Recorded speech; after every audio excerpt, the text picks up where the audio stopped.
All right, thank you everyone for coming. So, like he said, my name is Gabriel Bianconi, and today I want to talk a little bit about face processing, the different areas of research and work that people are doing in this field, and how this fits with computer vision.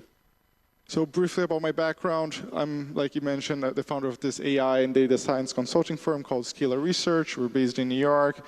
And previously, I did a lot of research in AI at Stanford, particularly applied towards healthcare and AI in healthcare and so on. So what I want to cover today, I want to cover 4 main topics. First, I'm going to give a high-level overview of what face processing is, some of the areas of research that people are working on in this field. Then I want to cover some of the computer imagery concepts that are relevant and can help motivate why people use the techniques that they use in this field. Then I want to shift the focus towards machine learning and computer vision to give a sense and some intuition for how people are tackling those ideas. And then finally, I want to apply all those concepts towards us actually coming up with our own examples for some prototypes that leverage face processing in practice using Python. So first, I'll talk a little bit of what is face processing. So this is a group of disciplines involving several different tasks. The most fundamental, the most basic task here is face detection. So basically, given a picture, you want to detect all the faces there. This happens, for example, if you open up your phone's camera, usually. This happens in a number of different applications. And the main idea here is that both software and users are using those points of interest to reason about the image and then apply some more complex analysis there. So you can both be a user who's going to use that information to better analyze the data, but also for a lot of the other downstream face processing tasks, be it facial recognition and other things like that, they're all dependent on having good facial detection. So even if you have a great facial recognition algorithm, if you have a poor face detector, it's not going to work that well. So once you have a good face detector, then you can start applying some more complex and more interesting analysis there. For example, face recognition. This is similar to what we're doing in places like Facebook photos. In this case, this is called face identification. You're giving a picture, and then you want to figure out who that person is. You also have this other thing called clustering, which is basically giving a lot of pictures of different faces. You want to cluster the faces of the same people, even though you don't know who the people in those pictures are. You have something called face verification, which is basically given 2 faces. In this case, the one that's stored on your phone and the one on the camera. Can you tell if they're the same person or not? So there are different ways of tackling facial recognition, and depending on what you're doing, you're going to leverage different techniques here.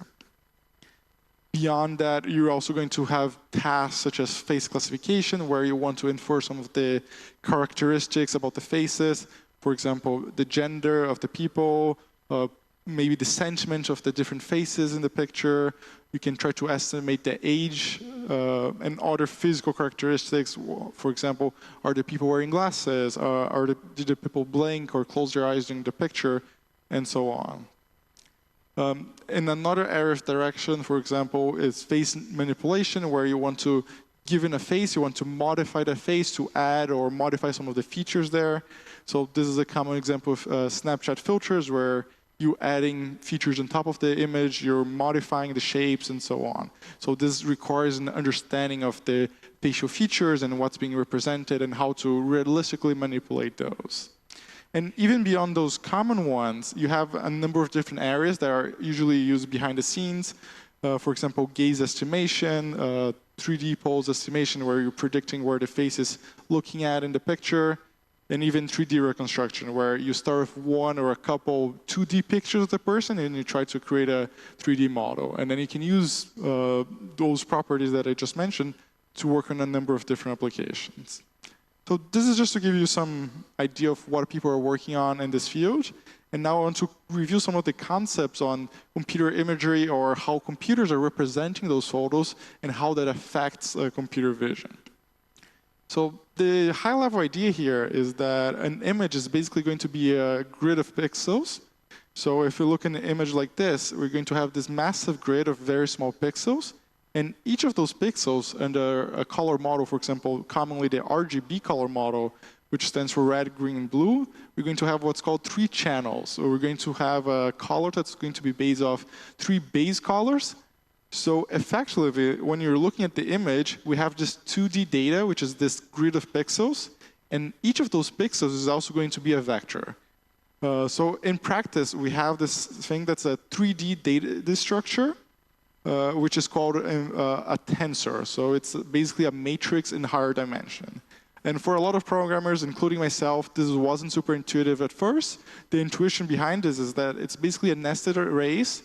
Each of those arrays has a fixed length. And in this case, you have a 3D data structure. And if we visualize this, we basically have those 3 matrices and 1 for each of the channels. But the main challenge we have then when we're working with the picture is the number of parameters or the number of values that are actually used to representing those pictures. So if you take your average iPhone X photo, that's going to be a 12 megapixel camera, which gives you a 4,000 or so pixel by 3,000 or so pixel image.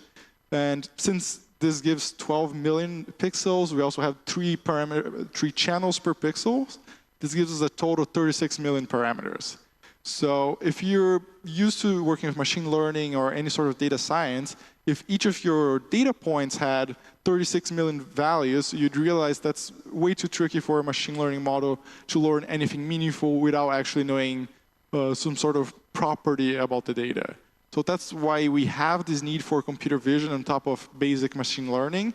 You can't just take the raw pixels and try to feed that into the model. There's way too much data there and not enough structure for you to learn something.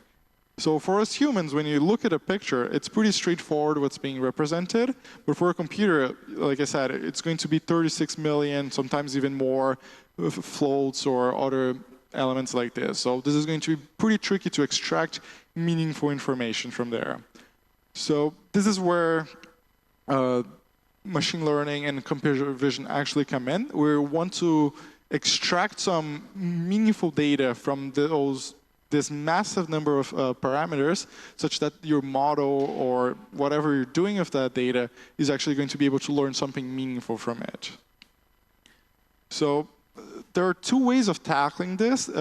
Historically, people had more traditional computer vision approaches where people would manually define some algorithm or some technique that would be able to extract that meaningful information from the pictures.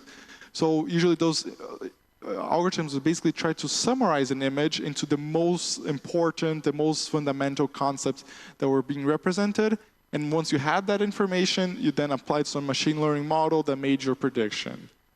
And then more recently, people started using deep learning for this because the main advantage of it is that the neural networks would be able to learn those features directly from the image, so you don't have to manually learn how to extract that. And by doing so, the network, given enough data and trained properly, would be able to learn something that's more useful, more relevant for your specific task, and then in the end have very good performance. So I want to talk a little bit about the history of some of the very traditional computer vision techniques and to give you an idea of how the field has progressed here. So one of the very first ones used for face processing was called Harlike Features. The idea is that you wanted to summarize this image based on very simple color patterns that would happen throughout the image. You'd basically start with a picture like this. You'd split it up in a grid of small cells like it. And for each of those cells, you'd look for different sorts of the color patterns like I showed in the slide before. So basically, for each of those cells, you'd compare those against the different kernels, as they're called, and see how much of a match they are. And you can see that in a lot of facial features and things like that, some of those kernels are going to be more and more common. And then by having that information, you summarize those 36 million parameters, for example, into a small number of kernels, 1 for each cell, and the compatibility for how much of there is a shape or something like that. And then once you've summarized all this information in a pretty crude way, you're able then to make the prediction. Using this technique, that's how we developed the first facial detection system that worked in real time. This was in 2001 by 2 researchers called Viola Jones, which was the first big advancement in terms of computer vision for face processing. Then a couple years later, people started refining those techniques. So first, people were leveraging those manually defined, very simple color patterns. So then we wanted to look at more complex patterns in terms of colors and so on. So instead of looking at those predefined color patterns, people started looking at the distribution of the gradients of the colors. So the idea here is that you're going to look at the directions in color changes, different sorts of colors, and so on, to try to detect low-level imagery features such as edges and shapes and things like that. So the concept is pretty similar. You're still going to start with an image, split that up into small cells, and for each of those cells, you're going to look at the variations in color and then just summarize that. So you're going to look at how frequent we have, for example, vertical lines or lines with this sort of angle and so on. And as you summarize this, you have summarization for what happened in that small cell. And then finally, you can apply some model that actually compares that to the new images that you've looked at before. So if we apply this technique to one of the faces and then display the different sources of gradients, this is what we see. So basically, for each of those cells, we're plotting the most frequent gradients. And we can basically summarize what a face looks like in terms of just some of the edges and contours and things like that. And then if we do that across thousands or tens of thousands of faces and just average them out, this is what happens. This would be an abstract representation of what a face looks like in terms of their gradients. And then this is going to be basically what you use for your model to compare to new faces. So whenever you have a new picture, you're going to compute those gradients again, and you're going to compare to the gradients you have in this abstract version of a face. If you have a good match, then above a certain threshold, you're going to say, OK, now this is a face. And if you're working with a large picture that you don't know where the faces are, you can have faces in different dimensions and so on, you're basically going to take this filter and just slide that across your image in different sizes and so on until you look for the highest matches in your image. And once you have those are going to be your predictions for where the faces are in the image.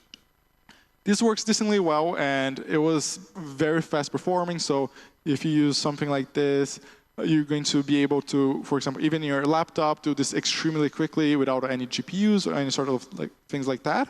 But like I mentioned, it's basically averaging out a lot of faces and what they look like. So if you have a lot of variation there, you're actually going to lose a lot of value. So it works only well if you have a lot of very similar faces. So for example, all frontal images or all side images of faces and so on.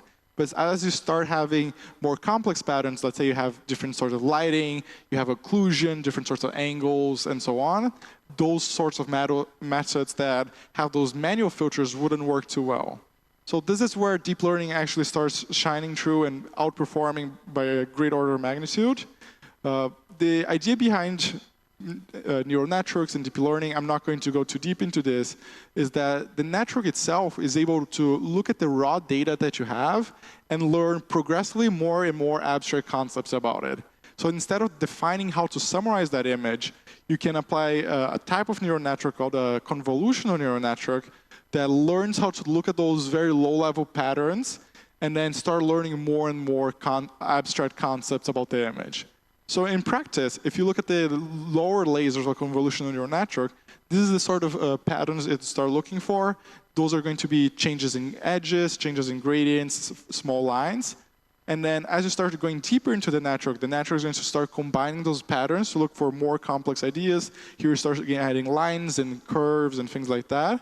Until as you go deeper and deeper, start looking for patterns that are more similar to what it would look here. So for example, in this case, you're looking for facial features and eventually a number of faces.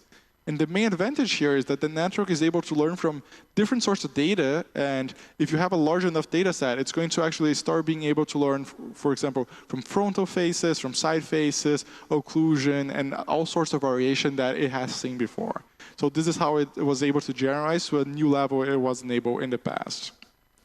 But like I said, training a neural network and requires a huge data set, and it's a pretty tricky process, which can be troublesome at some times. But the main advantage we have here is that there are a lot of pre-trained models that researchers or other institutions have released, training, let's say, millions of faces often, that you can leverage to then build on top of them your own application. So you can start with that model, do this thing called transfer learning, which you basically start with a model that has some previous knowledge about a related field, in this case, face detection or recognition or something like that, and use that for whatever face-related task you're using. And then you're able to do so using way less data, way less training, and so on. So this is how we actually can get to building some interesting examples related to face processing. So for example, if you want to start any of the tasks, like I mentioned, we have to start with face detection. We can use convolutional neural networks. We can use the gradient technique I mentioned, and so on. With a lot of the libraries, you can do this in 1 or 2 lines of code. So for example, for the examples I'm going to use here, I'm going to use this library called face recognition, which is extremely simple. So in this case, you can load an image of 1 line of code, and with a 2nd line of code, you're able to actually detect all the faces there using one of those techniques I've mentioned. Then once you have that, you can create this thing called an embedding, which basically you're going to represent a face as a vector. So you're mapping those samples, all those faces, into this vector space, such that similar faces are going to be close to each other, and the similar faces are going to be far from each other. People use this for all sorts of data, so words and graphs, but also for faces. So the idea here is that if you start with all those different faces and you apply this technique, the similar faces are going to be very similar in this vector space, so very similar values, and the similar faces are going to be far from each other. And when I say similar, it can be whatever sort of characteristic you're looking for. It can be the same person, it could be gender, and so on. So it depends on the task that you're looking for. But in general, if you actually compute a face embedding like this, which you can also do very quickly with those pre-trained models, then you can actually do a lot of things using just that vector. So we can see that with like 2 lines of code, we computed those embeddings, which represent this face in a summarized way. And then we can, using just that, create an example, for example, like Facebook photos. So the idea here is that we're going to collect the face embeddings from a lot of faces we already know. So you can look, for example, the faces of your friends' profile pictures, photos that have been tagged in the past, and things like that. We're going to just save all those embeddings. And whenever a user uploads a new embedding, we're going to generate, when the user uploads a new picture, we're going to compute the embedding and compare against those embeddings we've seen before. So those are going to be different vectors that we can just compare for which one is closest to the ones that we have. And if we look at the distance between them, for example, this is using the library I showed you with those 2 lines of code, we can see it actually works pretty well. We see that the closest ones, so the lowest values, represent the same people here. And you can see there's actually a pretty high margin of, I'm not sure what happened. Sorry.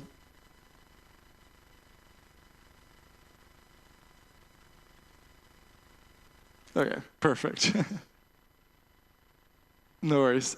So the idea here is that even with a pretty simple model like that, it starts to learn how to differentiate in even some tricky cases. We can see we have frontal faces, side profiles, variations in lighting, in background, and so on.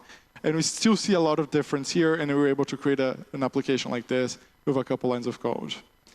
Another interesting technique you could do is, for example, facial landmarks. This is locating the specific key points in the faces, such as the eyes, the nose, the mouth, and the chin, and so on. So using that library, you can compute something like this, where you're computing all those important points in the faces. Again, this is something you can do very quickly with those open source models. And then again, using this sort of information, you can start working on other interesting prototypes.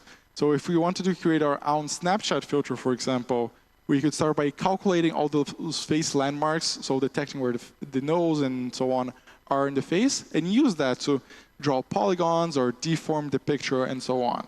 So in this case, here we're using Python to draw a couple polygons. This is going to be a very simple manipulation, but we're going to see that we actually get some pretty interesting results with less than 10 lines of code. So we basically start with the picture on the left. We use the landmark detection technique to detect all those important facial features. And then we draw a couple polygons on top of the lips and around the eyes to create this digital makeup effect. So this is a sort of prototype it's obviously pretty crude, but it works well enough for a prototype and something you can put together in very few lines of code. So the main advantages of using those techniques is that you can leverage a lot of the hard work that they've done before and actually only do the last final step for whatever application you're building. So if you get creative, there's a lot of things you can do with the embeddings, with those facial landmarks, and so on. And I think when you're doing this in practice, there is usually a trade-off between the simplicity of the model and the flexibility and then performance of those models. So the one I mentioned is called facial recognition. This is one of the simpler ones to use. And then you can go deeper and deeper into the stack and have some of the cutting-edge models. Often it's helpful to start with a prototype that's very simple. And then as you validate that and want to work on more complex things, or you need to handle better edge cases, you start to move to those more complex models and so on. And then finally, I think it's important to mention that you can also do this with a lot of the APIs out there. So a lot of the cloud vendors, for example, have face processing APIs where you can create a lot of those applications very cheaply by just plugging into those APIs. So for example, most of those you can do for 1,000 images, so over 1,000 faces with just $1 or less. And I guess, for example, Azure, you can detect all the faces. It's going to give you all the landmarks. You can classify all the important things about the faces in terms of like the characteristics and so on. It can do recognition for you and many other different things. And it's very easy to implement. So depending on what you're doing, it might be more cost efficient, both in terms of like deployment costs and development time, just to leverage something like this. And this is going to leverage some of the most cutting edge models out there. So I guess we got lucky. This was the last slide. This was a thank you slide. So happy to answer any questions. I guess if you can put it back, I have my email in case anyone wants to email me any questions or anything like that. Happy to answer that. Thank you.